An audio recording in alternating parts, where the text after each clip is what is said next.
And Wednesday morning, middle of the week, it looks like it's going to be a rainy day today, but it looks like we'll also get a little sunshine in there as the day goes on. So not a complete washout, but thunderstorms have been moving through in the morning here in the morning hours, and we've had some pretty heavy rain. That should dissipate by afternoon somewhat, and then maybe another chance of thunderstorms later on as we get pretty hot today, going up into the mid-80s, up to near 90 degrees tomorrow. On the line right now, Bill Jaquishes is the owner of the Creekside Mobile Home Park, which is right on Creek Road in Mohawk in the town of German Flats. Yesterday, there was a town hall meeting. They're trying to shut down the park based on flooding. Yesterday, town hall meeting, a lot of people came. And, Bill, I'm told that there were so many people there, they were lined up outside the door. Yeah, there was a lot of people there. Yeah. First things, we really would like to thank, all our friends and all the supporters that came. These people were great, But from the community. It seems like with the board, it didn't help. They still voted for the removal of the park, right? Yeah, they did. The denial of the floodplain development permit. And yes. It was what was not it's not surprising to us, okay, because we felt that this was going to be their main goal regardless. And it wasn't too far into the meeting, and this was a consensus of most of the community people that they could read right through this, yeah. And that's what their words were, Well, we've tried to, and I know many of the players down there, and we've been trying to get them on the radio, and we've been unsuccessful at this point. I would really love to hear their side of the story on why they feel this has to be, why do they feel this has to be shut down? Is it, do they feel it's a danger? Do they feel that ultimately it's going to cost the township because if you do get flooded out, they'll be responsible? What is the general consensus here?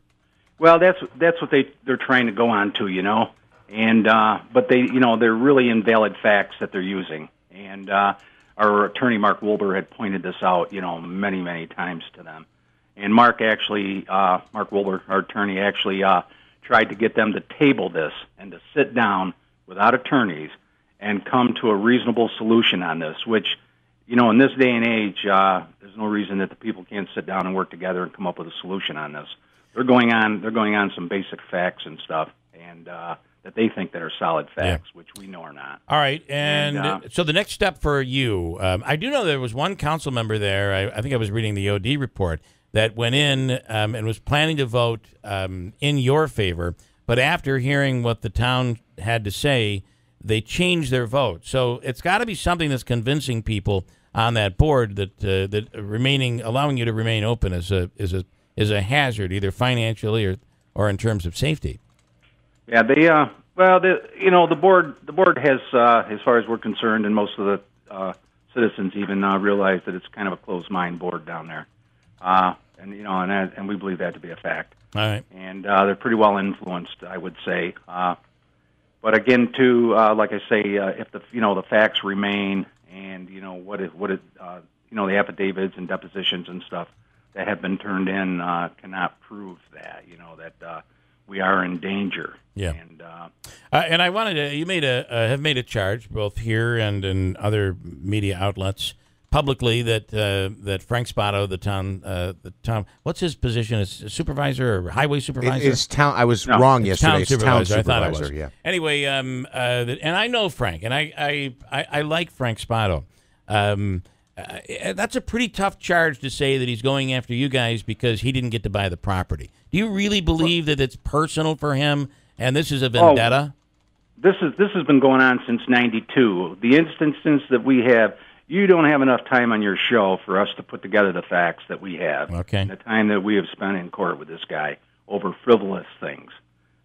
This is some people, and I think people yesterday got an eye opener and couldn't believe, And you really believe that this is if I can't have it, you're not going to have it type Well, situation. I believe that what happens now with this flood mitigation situation here, they were using this as a perfect opportunity. Okay, all right. And the other thing of it is what about all the rest of the residents, any of the other homes that are in the flood-prone or floodplain area in the village of Mohawk? Why are not we after them?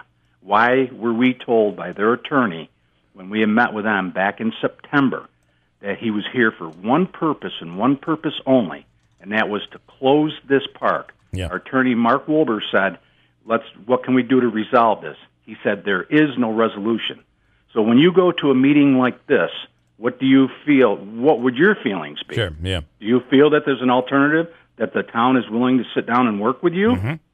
Now, I would say not. Your next step is going to be, now you may be successful, but it's going to be in a higher court. Correct, Actually, yes. in a court. You're not in a court right now. First step is going to be Herkimer County, right? Yes. We'll be going to Supreme Court. Supreme Court. Yep. Judge Siegel here right around the middle of September, towards the end of September. That's our next court hearing. So you basically have, at this point, based on your legal efforts, it's giving you a stay of execution. Yes. All right. So what happens if you were to lose in Supreme Court? Will you pursue it further? Oh, 100%. We'll appeal it. You're going to go all the way. We're not going down without a fight. Yeah, and I'm assuming that would take you to the appellate court eventually in New York State.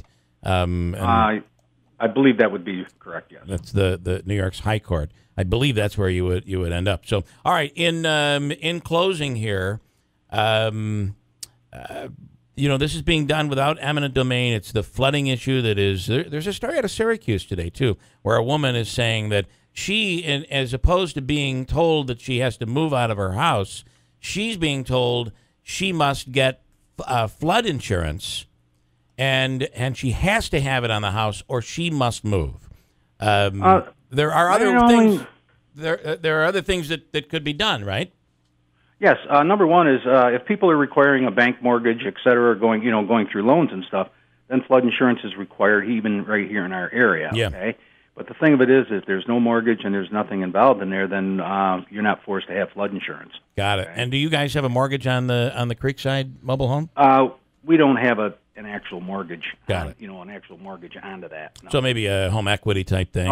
Exactly, a home equity. Therefore, we're not required to carry. Got it. Flood Okay. insurance. All right. Well, listen. The saga continues. So you say mid-September you'll be in court, and you're hoping for a positive reaction from the judge and from the court. Yes, we are. All right. Again, we're going to follow this bill, and we appreciate it. At this time, we've not been able to have anybody from the other side come on and talk about it, and I really believe that it is. I'm just going to, and I like the parties involved. And Denny Maurer is another one down there who I know pretty well. But they need to get their facts absolutely straight. I think it is important for them to speak to the media, and I think that is essential in our form of government. You got it. When asked upon, you really should be speaking to the media and give the people the chance to hear publicly, not just in a public hearing, but through the media, to be able to answer our questions. I think that's it's kind of the American way here, right? I would believe it should be. All right, Bill. Thanks so much. We appreciate your time. Got a break. Thank you. Got a break. We'll come right back at WIBX.